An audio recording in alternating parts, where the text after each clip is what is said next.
We are finally back. House of Horns has returned, long awaited return, and it's I don't know, 1 2 months. I lost track, but who cares? We're in the now. Here we are, House of Horns. I'm Gilberto Manzano, NFL staff writer for Sports Illustrated, and as always, joining me, the main man, Victor Javier Corona, Vic, the producer. Victor, I feel like we keep starting these. I'm probably could just copy and paste every intro in the offseason saying it's been a long time. Here we are, but who cares? Like I mentioned, we're present, we're here. Training camp is around the corner. We have a lot of things we want to get off our chest to talk about because we've been away for a while, like I keep mentioning. But before we get to training camp, one summer show before the break. First day of summer today. Victor, how you doing? I'm doing well. I'm glad to be back. I was like, look at us. Who would have thought we're here, right?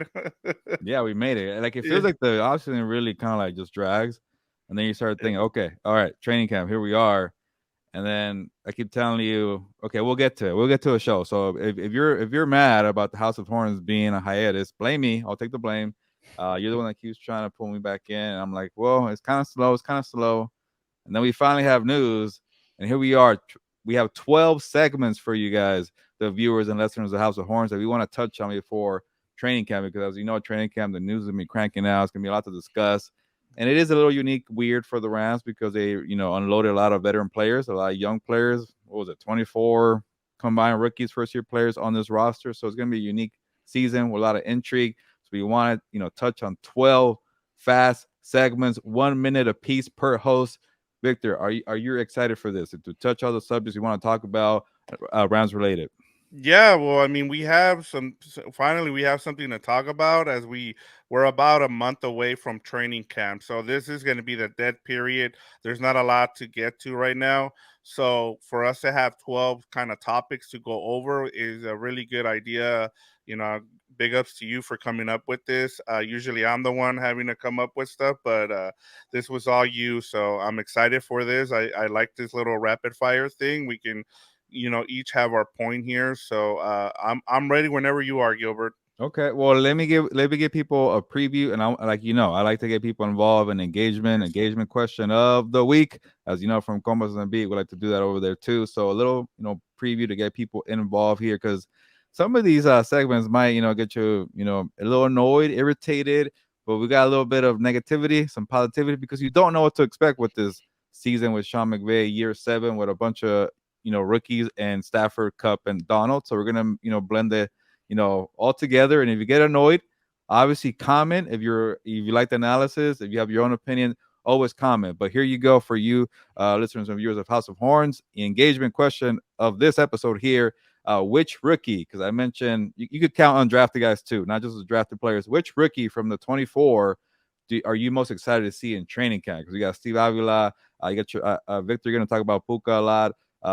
Kobe Turner, Young, the edge rusher from Tennessee, Stetson Bennett. How about that guy? A bunch of linemen. I'm gonna lose track, and punters and kickers I was too, who gonna are say, rookies. yeah, So because we don't know. I mean, they might go out and sign a kicker or so, but yeah, so the special teams crew is gonna be big because we still don't know who's gonna be the kicker, the punter, and the long snapper. So you know what that that's makes for? It makes a lot of camp battles this summer. So yes, I can't wait to learn a lot of names and then forget about them when the season comes because you become 53-man roster and then guys get buried in the depth chart. But here we are. Summertime is all about opportunities and you make your name here. But let me know in the comments if you're an audio, get to the YouTube section and let me know which Rams rookie are you most excited for.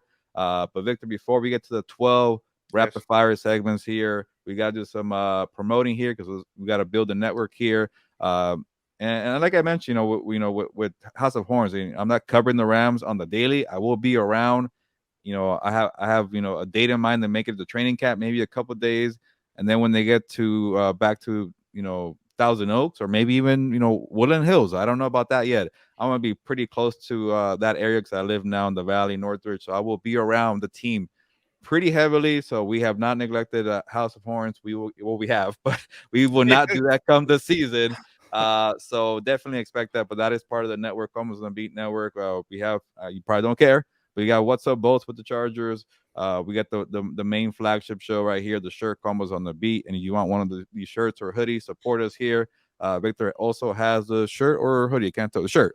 Sure. It is first day of summer, so check out the link in the description Compas on the Beat merch.com.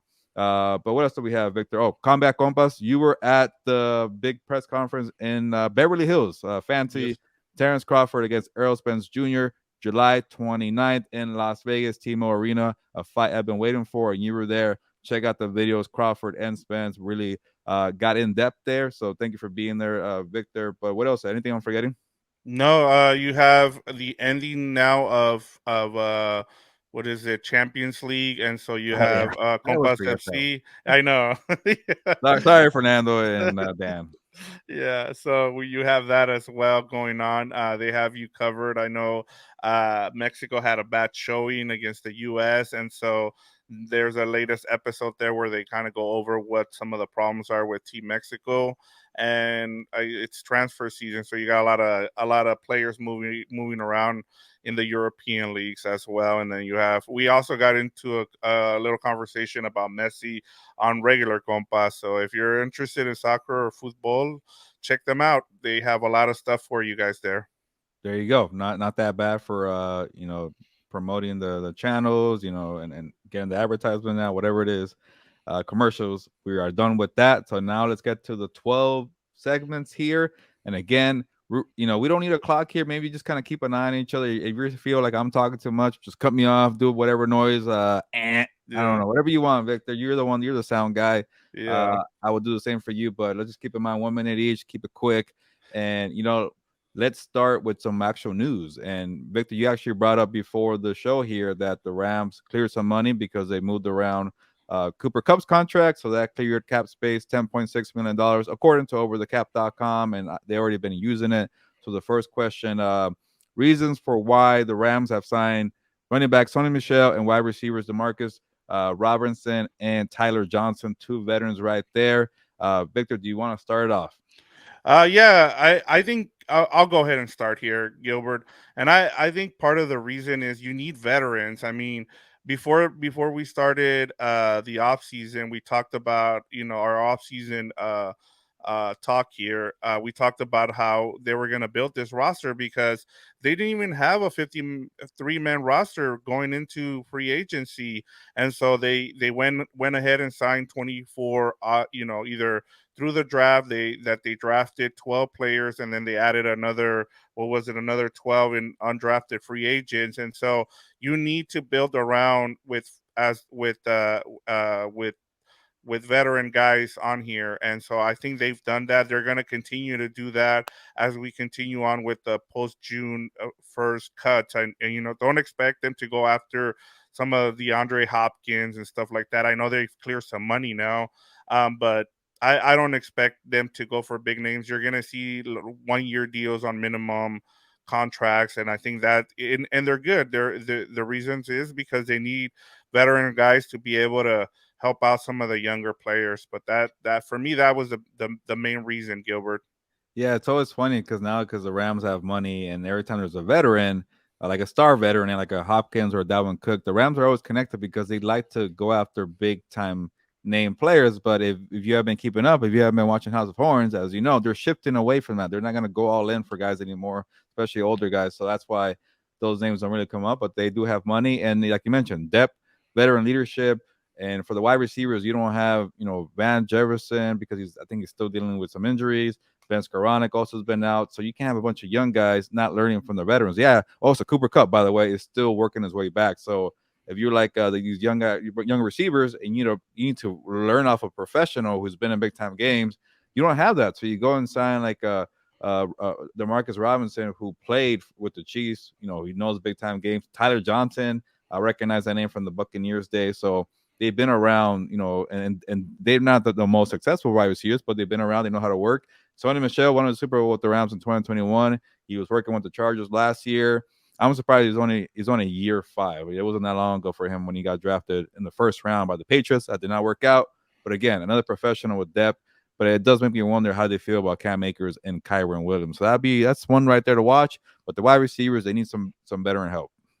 Before we move on, I know we're doing a little rapid fire, but I thought it was funny because I kept thinking about you when I keep hearing about Cam Akers and how he's the number one guy going in Just keep thinking about what you told everybody going into the season last year that Yeah. Cam Akers was going to be the guy, and we're right back at it again, Gilbert. It took longer than expected, but I was right. So, Yeah, there you but that go. was a really dominant last four games for Cam Akers. But yeah, I remember that in training camp. That's the time of year where you're looking for guys, see how they do. But you want to get to some a juicy one, Yes. or maybe my favorite segment here. But people call me Yeah. negative, and I don't know. We'll see. Yeah. Uh, but Yeah, you well, want go ahead, so I could go first in this one because I yeah, can't wait. yeah. So as everybody knows, it's a gap year for the Rams. So make a case here for the Rams to tank in 2023, Gilbert. Yeah, so I'll give my minute right here, and you're probably throwing your hands in the air saying, "Why are we talking about tanking?" Well, let's come on, let's just be realistic. You know, the Rams lost Jalen Ramsey, Leonard Floyd, Bobby Wagner. Like, if you look at this defense, you know, you probably if you're, I guess, if you're a real Ram fan, you can name more than 4 or 5 guys, but it's Aaron Donald, Ernest Jones, and Fuller, the safety, and a bunch of young guys. So you might be struggling on defense. So if you find yourself, by the way, Victor, that first month of the schedule, it's brutal. And if you find yourself 1-4 or 0-5 going into the Arizona game, and you're sitting there thinking like, okay, maybe we should go for Caleb Williams or Drake May, and the number one pick might go down to either us being the Rams or the Cardinals. So you probably start saying, let's not play our guys there. So when you're a rebuilding franchise, the biggest thing you want is that quarterback. So if Caleb Williams is there and it's Drake May, you got two options for a quarterback, and you're right there at 0-5 or 1-4. I don't know. I got to pull up the schedule because I forgot. It's brutal though. I remember that, and I remember looking at the Week 6 game Cardinals. That's where you're gonna know real, like for real, are they gonna be tanking or not? And if you do, you want to get your franchise quarterback. That is the biggest obstacle you need to do in a rebuild is get the quarterback, and you have a chance to get that. You know, I say do that. Yeah, and just to remind people, not to throw Gilbert under the bus, but he did doing right after the schedule came out. He did say they would go 4-13. So I mean, you're pretty much predicting that they pretty much tank. But and making the case for the Rams to tank here, honestly, if you're going off what we've been hearing from the front office is they're sounding like they want this to be a gap year. They want to make sure that, they keep saying, well, in 2024 we're going to have this much money available to be able to go and take this to the next phase that we want to take this to. And in terms of making the tank this year, you do it. But I part of the reason is you can't get stuck in the middle, as we've talked about. You can be that team where if you're really trying to make sure that you take that next step to being a Super Bowl contender again, you really need to make sure that you don't end in the middle. If you're going to do this right, you need to make sure that you finish in the bottom 5 somehow, so you give yourself a chance to be able to draft players that you need, and you're going to have the money. So that's the other thing. So it also helps with that. So for me, that's how you make the case for the Rams to tank. Is your front office has already told you what they want to do. Now it's about executing if that's what you want to do. And real quick, the schedule: 4 out of the 5 games, they start out with the Seahawks, they play the 49ers, they play the Bengals, they play the Eagles, and the one gimme, maybe, not even sure, it's at Indy. So you could either be 1-4 or 0-5. Arizona Week 6 is going to be telling a lot. I know I'm going overboard there. And by the way, I'm going to change my mind a lot about the record, but I did have them up an SI to they asked me for the record with Sports Illustrated, and I said 6-11. So 4 to 6 wins. Maybe it becomes 8 in training camp. I don't know. But yeah, what do we have next? Next up is actually why making the case as to why the Rams should win in 2023. Gilbert, what do you got? Yeah, see something positive right here, making the case for the Rams to win in 2023. And going off of that, adjust the record 6-11. It's just so hard for me to bet against a core group that has Cooper Kupp, Aaron Donald, Matthew Stafford being healthy, and Sean McVay came back. And if you heard Leslie say they want a quick retool, and yeah, it's gonna be like you mentioned, a gap year. It could be a really long year, but when they have so much money, maybe why don't you start the foundation right now, like what they did the first year of Sean McVay? Get to the playoffs and build some, some another core after this trio. But I keep going back to Cup. Stafford and Donald. If they're healthy with Sean McVay, like you might be a sneaky good team. Like you might be a little pesky, and you want to build. Maybe you do mess up playoffs, and like you mentioned, you don't want to be stuck in the middle. But maybe you get 7 or 8 wins, and you're confident. Now you spend money in free agency, and then that core is still healthy. They show you, hey, why are you carrying out Stafford? Why are you carrying out Kupp and Donald? Go draft some other guys. You got a first round pick, spend money in free agency, and boom, quickly there you are with the good momentum. So there is a chance they could be sneaky good, but it's just hard for me with the other inexperience and what else we've seen before. Yeah, for me, the biggest thing is it's Los Angeles. You can't afford to fall behind here in Los Angeles and being the fourth or fifth team. You need to be able to have something to show the people of LA. You saw the Lakers; they started off 2-10. Then next thing you know, they're making the playoffs and they're making a run with LeBron James. You have the Dodgers who have been either in first place or second place. They've now fallen in the third place. You do not want to be that team that falls behind in the headlines. And so for the Rams, they need to make sure, especially like if the Chargers actually do really well this season, then you're looking at being the fourth or 15, even behind the Chargers. Even with winning a Super Bowl, people in LA will forget about you real quick. It doesn't matter. It's what have you done for me lately? Kind of, we know how it is here in LA. Even the LAFC, the soccer team, they're doing really well, and so you're competing for headlines here. And so you do not want to be a team who's trying to tank. You want to be a team who's trying to win, and you're trying to win. Even trying to get into the playoffs. The NFC isn't as tough as the AFC, so you're going to be able to win some games and maybe get into the playoffs with the under 500 record, Gilbert. Yeah, and you've mentioned that one before. You got to keep up in LA. That's why it always makes me wonder. Like after you went 5-12, are you gonna have another bad year? And that's why making the case for them to win, and they kept that core group. Like I keep mentioning the same names. You know the names. Like they might be a little entertaining, and like all you got to do is get in the headlines, Victor. I think that's a good point. Let me introduce this next one here, and Go this one I ahead. want to have a little fun here. Uh, you know, it's number we are making the case for Rams to win. Okay, I know where we are. Sorry. Ranking Cooper Kupp among the top wide receivers. It's that time of year, that slow period where people want to rank. We're doing it at SI, rank every position group. And I think people are already forgotten about Cooper Kupp because of the injury last year, the ankle injury. And, you know, it wasn't that long ago. He won Offensive Player of the Year 2021, won the Super Bowl, Triple Crown, has an injury. And I know it was a bad year for the Rams, but Cooper Kupp was balling in the first 8 or 9 weeks. He was still going at the same pace. So, let's rank Cooper Kupp, and I'll give you some names. I'll give you the list here, Victor. You tell me where he falls. But you got Justin Jefferson, you got Jamar Chase, you got Devontae Adams, you got Tyreek Hill, Stephon Diggs, CeeDee Lamb, Deebo Samuel, Amon-Ra St. Brown. Like when I give you all these names, where do you see Cooper Kupp fall into the top wide receivers in the league? For me, he's top five. He's in there with Adams, with Jefferson.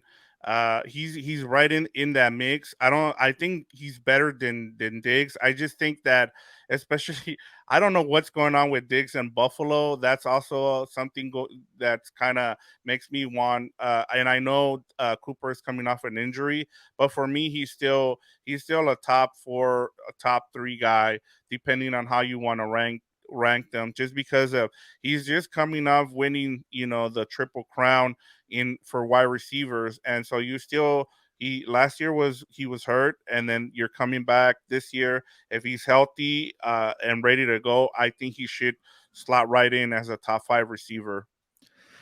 Man, I guess I'll be the negative one, but slightly. I do like Stephon Diggs' production. Maybe it's where I am dinging somebody for not being available last year. So, but I just can't find a spot between Jefferson, Jamar Chase, Devontae Adams, Tyreek Hill, and Diggs. And I really like CeeDee Lamb. I could be in a big year for him. Even Debo's a monster. I really like Amon-Ra St. Brown, by the way.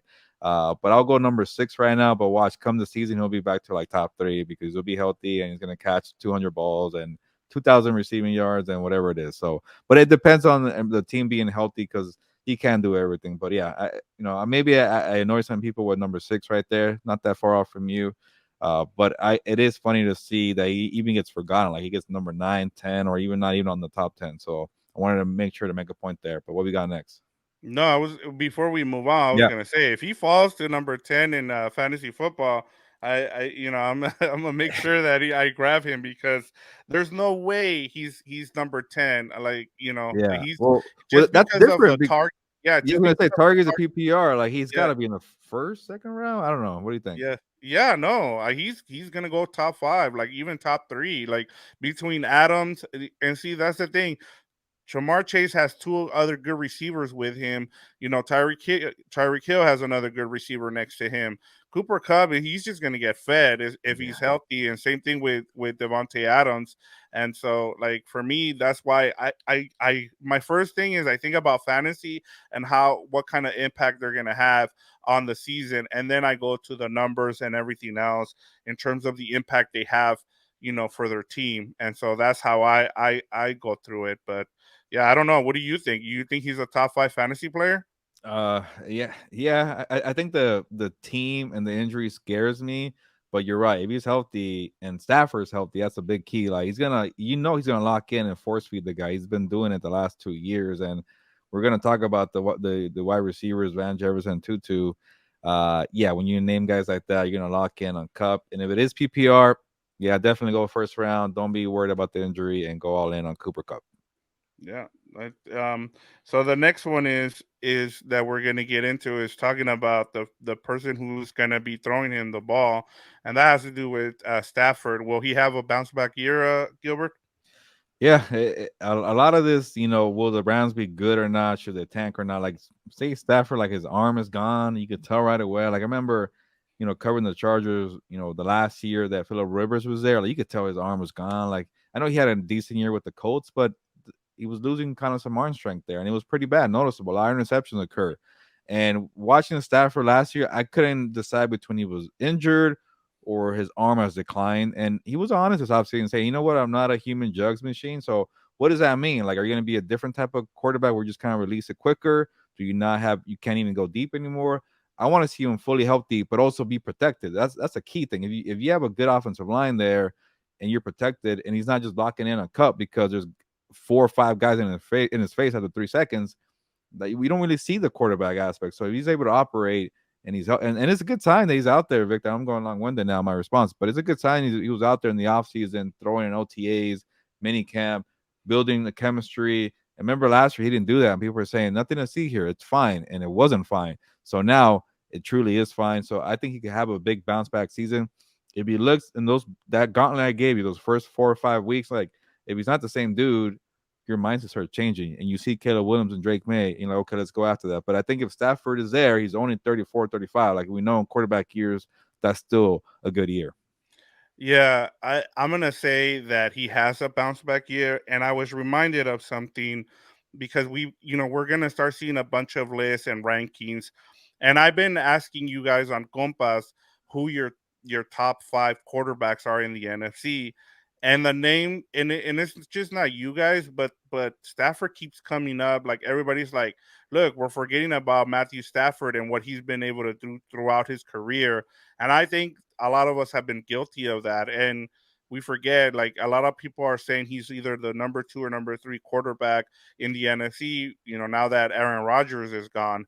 And honestly, like if you look at his numbers outside of last year, he's been consistent throughout his career. Yeah, are injuries there now? Yeah, there's injuries there now, but the guy's been able to produce. And I think one of the big signs, as you to your point, was the fact that he's been there, and we talked about it. The fact that he was there from day one in minicamp was huge, and just seeing him throw bombs to Tutu Atwell, and I know we'll get into the receivers later on, but just seeing those big bombs going to those receivers is a great sign because that just shows you that he's getting back. Like it takes you a while to get your arm strength back, and now we're seeing it. And if that offensive line can keep them, can hold them up, they're in for, especially on offense, because he's, with McVay being able to do what he not having to change his offense, running that 11 personnel, then all it should be a great season for Cooper Kupp and Matthew Stafford in 2023. Yeah, they gotta stay healthy though. You have no chance if those guys are not around. They barely even had a chance when they were healthy last year. So we'll see. Uh, I would before we continue on. Do you want to get into the trade options here for the defensive tackle for the Rams? Yeah, I think this might be a popular segment here, and let's see what people will say. But if you are losing your mind and you don't want, you're saying why are we discussing it? Uh, I guess complain in the comments. I want engagement here, good or bad. And let's be real. Like if like we mentioned, if Stafford is not doing well, the offensive line still stinks, and you're 0-5 going into the Arizona game, and you're trying to tank, and you're 0-6, and okay, you're okay. It's looking good here. Caleb Williams is right in sight. That tells you it's all about rebuilding. Do you want to have Aaron Donald's final years with a rookie quarterback, and you're trying to like, maybe 1 or 2 years you don't know? I know sometimes you get lucky, you get a rookie quarterback that just shines quickly, you go to the playoffs, and you're good. But if you're trying to do a really quick rebuild, and Victor, you keep saying the whole, LA aspect, who's your biggest chip right now that you could trade? Aaron Donald will get you another first round pick, or even say you're competitive, you're five, you're whatever. You just want to make sure you get that 1 or 2 pick, and then you get 2 first round picks next year. That's more ammo to trade up. So I think it really dictates where you are in the first 4 or 5 weeks of the season, because he will give you a lot of assets for draft picks. So potentially make a move and go up. So the more picks, the better. The flip side is if you're maybe 3-3 or 2-5, you don't know. I say hold on to him because he's still an amazing player. He'll give you double, triple teams every time to kind of put the focus off the young guys. And like you mentioned, the other side too of the LA market, you want a quick fix. So if you have money next season, now you got your core group with a bunch of new free agents for 2024. So it just depends on that first 4 or 5 weeks that I keep talking about. Yeah, and that makes a lot of sense, honestly. Like if it depends on where you are. If you're really, as we talked about on the offset when we talked about tanking, at that point, if you're going all in on tanking, then you go ahead and trade Aaron Donald. There's no reason to keep him. Like if you're whatever you can get at the during the trade deadline, you do it. But as of right now, where we're sitting, you don't trade him right now. You want to see what you have in him, and you build off of him. You want to make sure that he retires a Ram, and you will. But I just don't think you trade him. I think it comes down to legacy down the road. What he's gonna do for your franchise after he retires, and having him retire a Ram, I think it will be more important. You're looking at guys like Kobe Bryant. You're looking at Kershaw. Like you want them to retire, as LA guys, and Aaron Donald will be that next LA sports figure. He'll probably get a statue and stuff like that. So I think for that purpose, I would say you keep him no matter what, and you run out the season with him, and then you see if he wants to come back next season. If he doesn't, then he can retire a Ram, and then you go from there, Gilbert. Yeah, it's tough to trade a guy like that, but I just feel like if you want to have a quick rebuild and you're 0-5 and you want to have some a boatload of picks, I say you got to do it, and especially a guy like that who wants to win a lot, Aaron Donald, do him a favor and get him out of this rebuild. But we'll see. Yeah. So continue on with the trading aspect of it. Should they trade Cooper Cup now? When we started talking about this, that he did help them out by restructuring his contract. So that kind of puts a little burn or a little wrench on this conversation. But what do you think, Gilbert? Should they trade Cooper Cup? Yeah, people might lose their minds here for saying, why am I pushing for Aaron Donald? And this one, not so much. I think you got to keep Cooper Cup. I really don't know who will get you more draft picks or in return, a wide receiver or a defensive tackle, but he's not a normal defensive tackle. So I think maybe it will be Aaron Donald. But also the contracts are pretty big. So that also kind of like, hurts you too at the same time. But the reason why I say Cooper Cup, I think you should keep him regardless of the record, tanking or not. We see it too many times in the NFL when you have a young quarterback, you gotta have a good stud number one receiver. We saw with Jalen Hurts last year again. AJ Brown, he just took off. We saw Stephon Diggs and Josh Allen. The list goes on and on with young quarterbacks who need a top wide receiver. So If you're Caleb Williams or Drake May, you need Cooper Kupp. If you're Matthew Stafford, you want to go into your back end of the years, you need Cooper Kupp. And I know we won't really discuss the Stafford one, but that could be another option too. But I think Kupp and Donald are the biggest assets they have. And if you're a team that needs to rebuild, you got to at least think about it and put it in your mind. But I think Kupp will offer a lot of help for the next kind of era of the Rams if they are shifting that way. Yeah, I'm with you. You don't trade Cooper Cup here. Just I mean, he already restructured his contract for you, and then he's still pretty young to where you can get a lot more years. And the points you made were right on. Like whether you move on from Stafford or you keep him from another year, like he's a great guy to have as you build. Whether you draft another quarterback or you don't, like he's someone who will stabilize your offense and run. As long as McVay is with the Rams, I just don't see them trading just because he fits great for what they want to do for 11 personnel. So for me, that it's I just don't see how they trade Cooper Cup. I think eventually, if you get that, if Sean McVay is gone, then they will trade him. But as of right now, I just don't see how they trade him. Yeah, I think it'll be an interesting trade deadline this year for the Rams, regardless of if they're winning or not. But we'll see. I'll take this one, Victor, because now this is part of the engagement question of the week. Which Rams rookie are you most excited to see? So now we present the question, and I think I've been going first a lot, Victor. So for you, which Rams rookie from all drafted players, undrafted free agents, which one are you most excited to see in training camp? Well, it's been the guy that everybody's been talking about in terms of from minicamp, and that's is it Puka Nakua? Yeah, Puka Nakua from BYU, who transferred from Washington. He's getting the same build that we heard from when it came to Cooper Cup. Eastern Washington guy.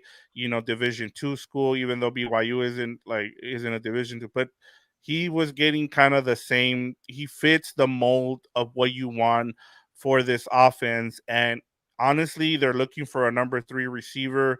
I know we'll get into it with Jefferson and Adwell, but I think if it's funny. Like going into last season, we were talking about, well, the Rams have 9 receivers, and now they're down to like 5 or 6, depending on how you see the wide receiver corps turning out. But for me, I want to see him and see what he does in training camp, because mini camp is one thing.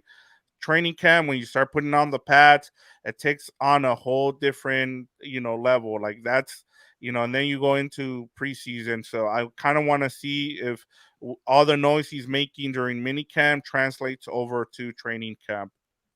Yeah, I like that one because I keep going back to what I heard.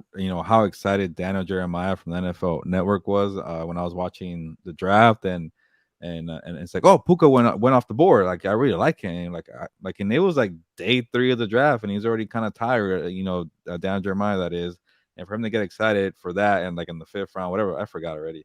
There's so many. It's like, okay, I'll keep an eye on him, and then you see how the beat reporters talking about him, so that's a good one. But because you went offense, I'm gonna go defense. Defense. I did want to say Steve Avila because he's a 2nd round pick and the offensive line is important. But that's an easy one because he is the number 1 pick in the draft class. So I'll go with another intriguing one. The cornerback from TCU, Tre'Veus. Hopefully not butchering the first name. Tomlinson, the nephew of the legend LT LaDainian Tomlinson. He's another one that got a lot of hype in the draft. But there's always that but. But he was a couple inches taller. I had more pounds on him. He'll be like a 1st round draft pick. I'm like, that's some big praise right there. So maybe the Rams thought, okay, same thing with Kobe Durant last year. He's not a big dude. Let's put him in the nickel or the slot, whatever you want to call it, and let's let him find his way in that route. And it worked out with the Kobe Durant, who probably will go to the outside now. And I think that's the plan here with Tomlinson is put him in the inside, be your 3rd cornerback. I don't know how it's going to shape out because you got Darion Kendrick as well. You got Robert Rochelle. Maybe like you mentioned, they got money now. Maybe they'll get a veteran cornerback because they do need this help in the secondary in terms of a veteran presence. But I think Tomlinson will find a way to get some defensive snaps, crack the rotation, and there is an opening there currently to be in the inside and just follow the blueprint that Kobe Durant gave you.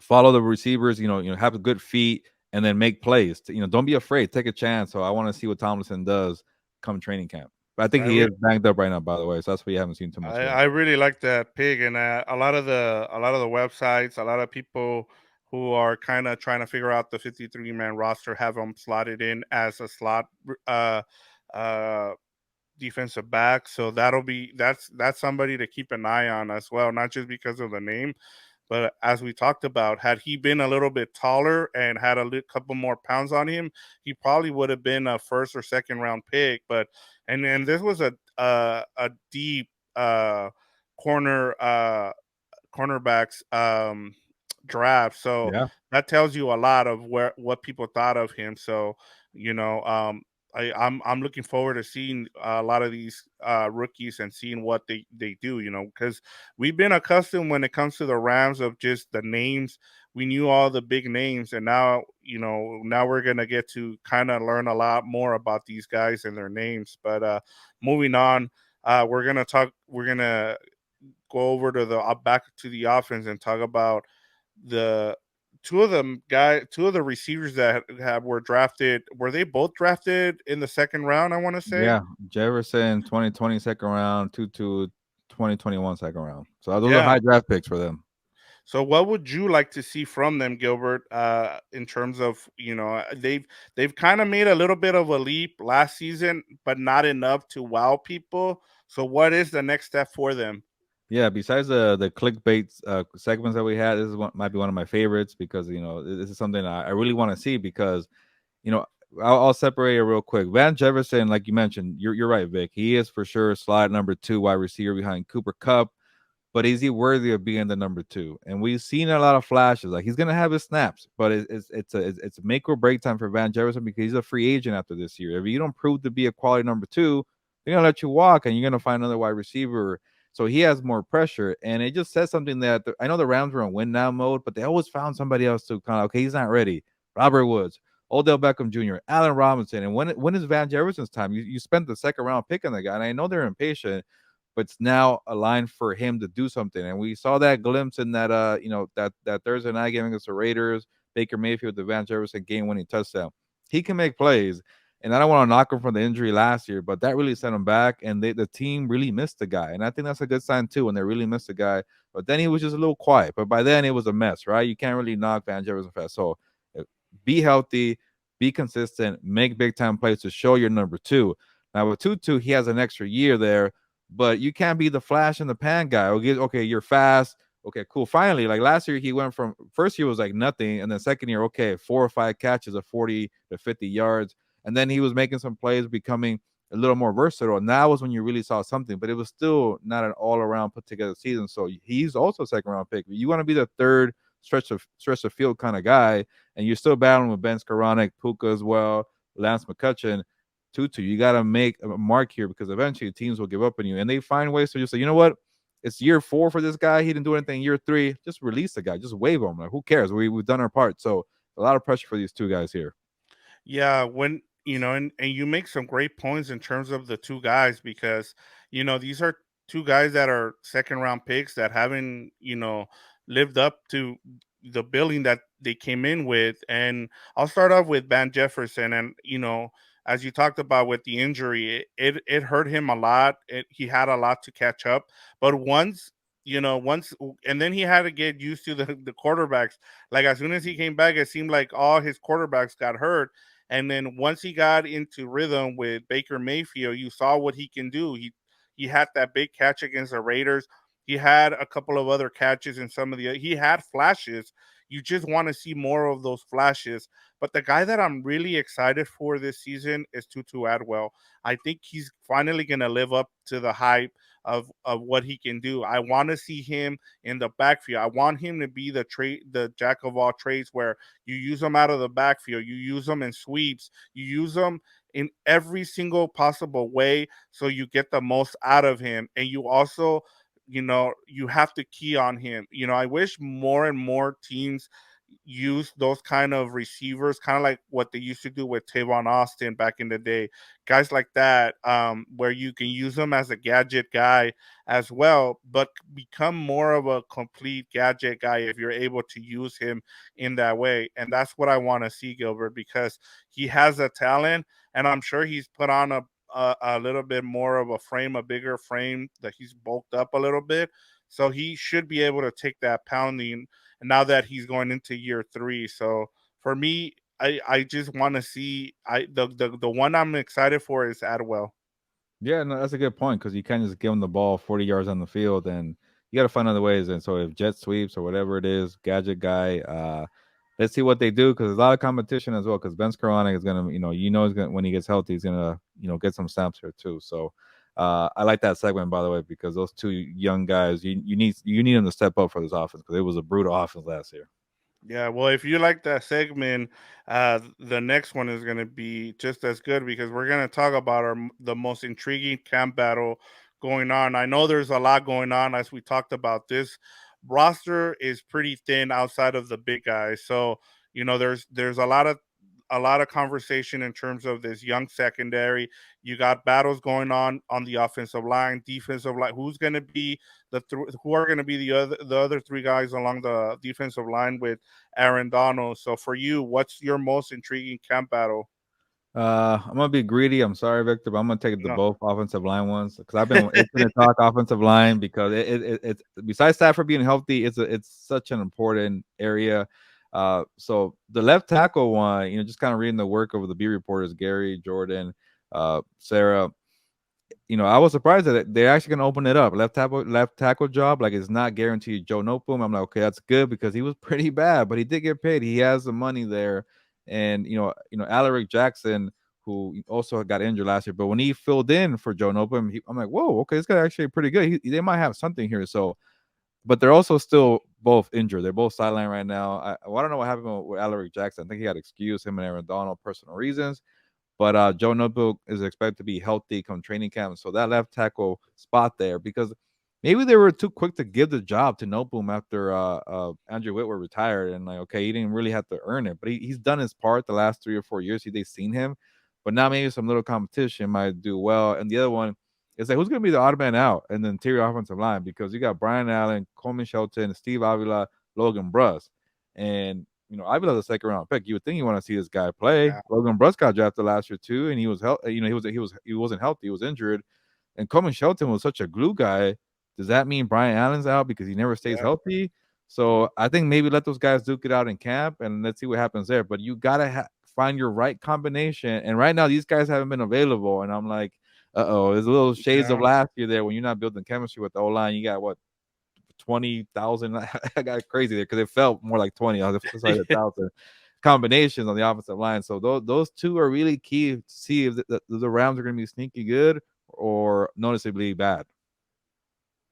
Yeah, no, and I really like that because I was thinking about it, and as I've been kind of going over some of the depth charts, what people are kind of trying to figure out who's going to be the guy that keeps coming up is Coleman Shelton at center, and then the two guys Logan Bruss and then you have Steve Avila at the guards with either no boom, depending on how you want to. If you want to move them around, and then we know who the right tackle is going to be.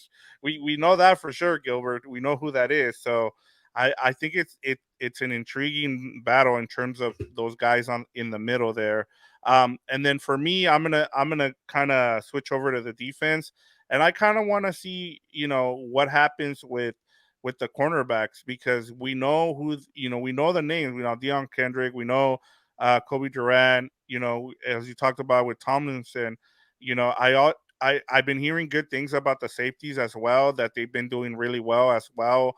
Like they've been standing out in camp. So I kind of want to see how that secondary, how it comes, whether they bring in some veteran, because I really think they need veteran leadership in the just to help them out, just to be able to put them in position. And I know Jalen Ramsey helped them a lot. He was a big influence on that secondary room, and you still hear, he's still talking to them. Like when Tomlinson got drafted, he tweeted at him and he let him know that, hey, you're in with a good secondary room. And so for me, I just want to see how this how this secondary room comes together now that they don't have Ramsey, and whether they sign someone, because that's going to tell me a lot. Because if not, with no pressure up front outside of Aaron Donald, you're not going to be able to cover all day, especially with those young guys. So I want to see how this battle goes with the secondary,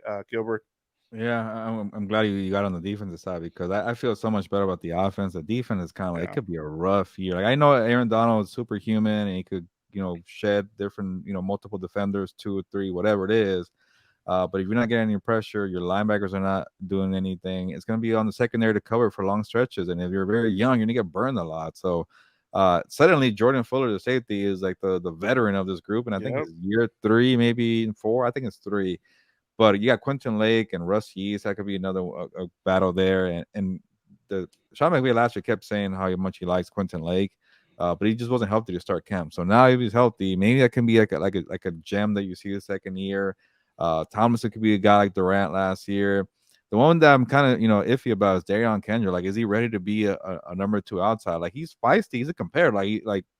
He's a guy who he'll lose, but he's gonna forget about it and fight the next snap. But like he just wasn't up to par like Kobe Durant. So is he ready to make that leap? So and then Robert Shaw kind of got lost there. So he's around, but he hasn't really done much. So we'll see because like you don't have Jalen Ramsey, Troy Hill, even guys like Nick Scott in the secondary or Taylor Rapp. So it's gonna be a very different new look secondary. Yeah, and it was funny because like I've been listening to a bunch of podcasts, and I told you this a few weeks back where the I think it was on the Ringer, they were talking about how the Rams had one of the best off seasons, and you're like thinking, well, why are they because they're like the point, I think it was Steven Ruiz, he said, well, the reason why is because look at their secondary, they have guys like Yeast, and he couldn't even say Kobe Durant's name right, and he's like, "This is they're going in for the tank." So that that It's just a good tells year you to that, tank. yeah, because they didn't sign anybody, and before the last couple of weeks, they didn't sign anybody. So that I thought that was very funny. Like, and he made some Yeah. good points on there about them having one of the best off seasons because they're like, hey, we're gonna tank. This is gonna be a gap year, and they talked about the secondary. It's like, have you heard of these names? And outside of us covering the Rams, I mean, nobody knows some of these names, and so they're just gonna walk past the Rams and say, well, they don't look at that secondary. They're just gonna get overlooked. I know we joke, but like I still can't figure out the Rams. And I'm waiting for that first month. But like a team like the Cardinals, where you're for sure Oh yeah, tanking, their best case scenario is to get the number 1 pick. Like that's what they're you're on the going clock, for. Yeah, Gilbert. so they've had a good offseason in terms of that because you want the number 1 pick. You want to be one or at least 2 because it might be 2 quarterbacks. I don't know about Drake May yet, but that's your best case scenario. With the Rams, is that the best case for them? We don't know yet. Maybe they are trying to tank, and like you mentioned on the other podcast, maybe they see best case scenario for the Rams ending up with Caleb Williams. But I think there's something there where like let's wait, let's see what they do, and then it's like okay, all right, we're not so surprised. They stink, they suck. Yeah. Go in for the tank. But I think maybe the schedule makers were like, you know what, we're gonna test you early on. If you guys suck, like we really think you're gonna suck. And also too, they only got one primetime game, and it's a game that can be flexed out. That tells you a lot about what the league thinks about the Well, they Rams. got the Monday night game with the Bengals Oh yeah, so okay, so 2, and they got too. the Thursday night one that might be flexed out, so maybe Yeah, 1. yeah, But yeah, but that yeah. was 12 segments, right? Yeah, that's 12 segments, but I got a couple things that I kind of wanted to throw at you the outside of this. The first one was Stan Kroenke. His Denver Nuggets won the title in the NBA. That now makes it he's now won 3 titles in 3 different sports. I'm not counting whatever else he has, soccer and Arsenal. They haven't won anything. And then some Lacrosse. lacrosse. I'm not counting those. I'm Yeah. counting the 3 major sports or 4 major sports. 3 out of the 4 he's won with the Avalanche, the Nuggets, and the Rams. What is he doing right that other owners aren't doing right in terms of being an owner? Well, he also has an advantage. He can spend money. Like that's not gonna hurt him. That's a big help. He has a lot of money, and then maybe props to him. He's hiring the right people. Like he There has you go. good people in place, a good GM, a good coach, and a good maybe a guy on the president's side when it comes to business stuff like that. So you got to have everything aligned. So he did it with the Rams, obviously. I don't know about hockey how he did it, but I'm guessing they have the same kind of structure. And the Denver Nuggets, like that that Malone coach, I like watching his press conference because he just tells you like it is, and he's funny. But he really showed out as a coach this postseason. I don't know their GM. I don't know follow NBA like that. But they've been good for many years, so it's kind of I'm guessing a similar structure there with Jokic there. So yeah, but it makes you wonder like if your Kroenke is like okay, like you won enough. Does that kind of give you an urgency to keep it going with the Rams, or kind of like, yeah, we already got my Super Bowl, we're cool. It's kind of like go with this waste a year here, or do you want to keep it going? That's kind of the tricky part. No, I think you want to be able to make a footprint here in LA because, like I said, you're not. It's going to be hard to kind of top the Lakers or the Dodgers. And how do you do it? You need to continue to win.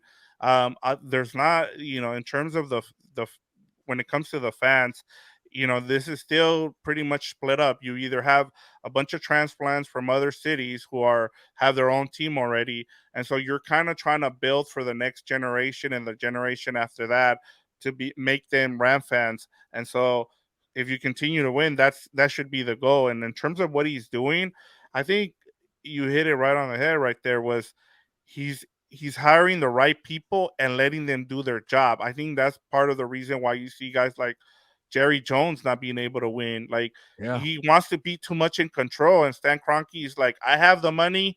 I'm gonna hire the right people, and I'm gonna let you do what you do best.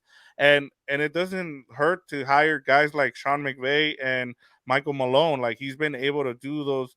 And I don't know who the coach is for the Avalanche, but it helps when not only you have the money, but you're able to put people in positions to do their job, and that's how you go about it. And that's why he's been successful, not just having the money. Like a lot of people say, like, and I've talked about this, Gilbert. I said, look, when you have Stan Kroenke money, you're able to do a lot more things.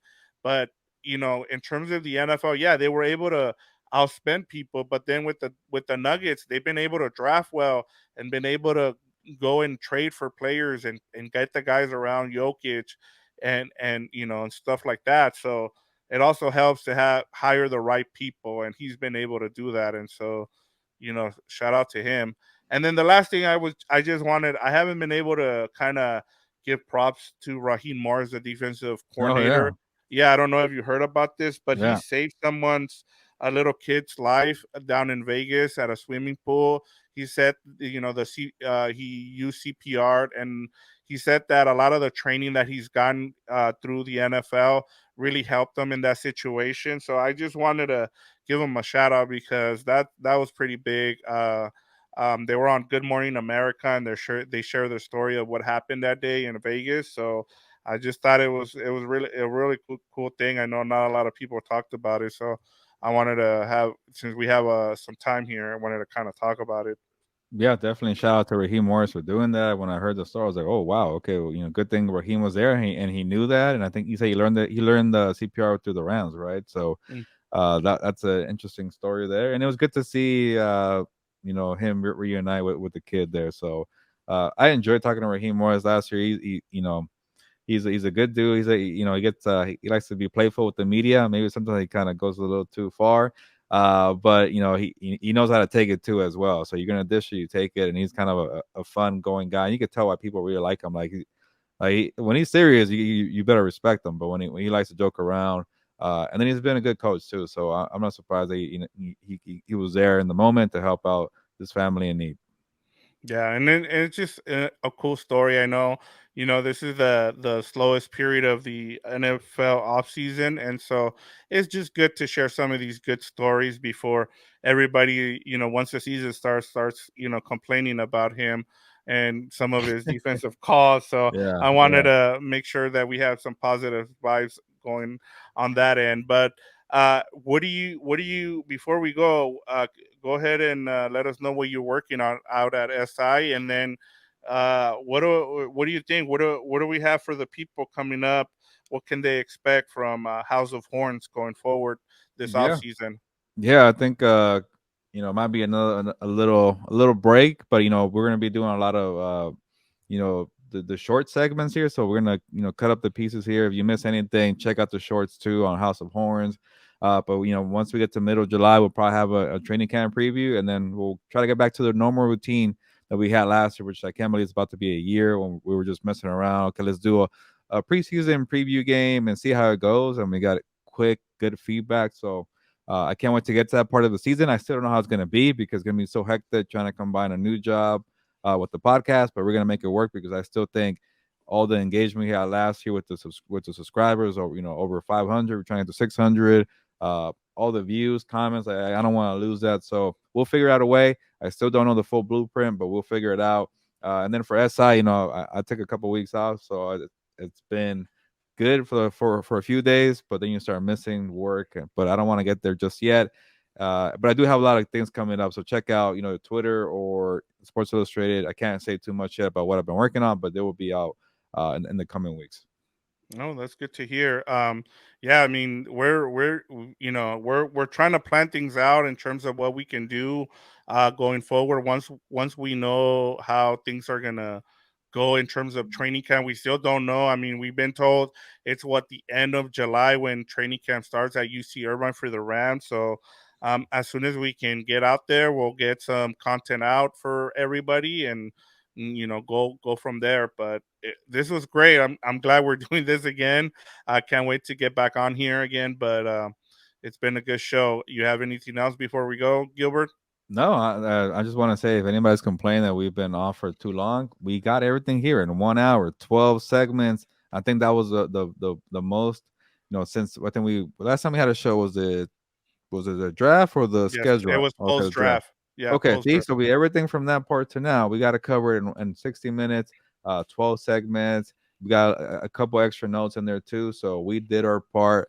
And as always, leave a comment and subscribe to the channel. Well, on that note, ya nos vamos. Pues, vámonos.